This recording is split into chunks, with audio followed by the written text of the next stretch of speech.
por muchos pueblos, por la mayoría de los pueblos de Extremadura. De hecho, como ha dicho Jacinto, yo tengo publicados 2 cuadernos populares que recogen los últimos artesanos que hubo, porque ya no queda ninguno, desgraciadamente, vivo, y las artesanías que ellos practicaban, como la del corcho, la del mimbre, la de la madera, etc.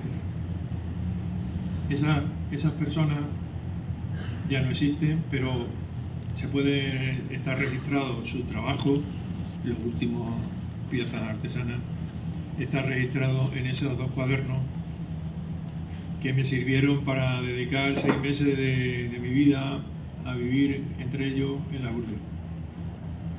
Una decisión personal, porque yo no tengo detrás familia y entonces pues, me puedo permitir vivir en las urdes lo mismo que en Galicia Alcántara, ¿no? Si me surge.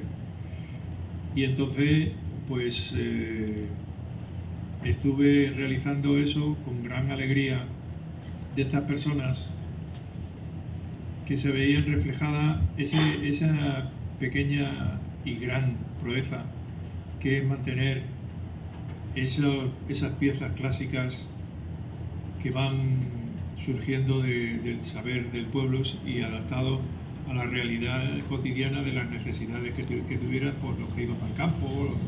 Se hacían los cestos más grandes, más chicos, había de todo, y se hacían por encargo también. Entonces, eso está recogido para el futuro, porque estas personas eran ya todas de una gran edad. Y entonces, eso me dio mucha satisfacción, el que yo presenté ese proyecto y la Junta lo financió y lo publicó.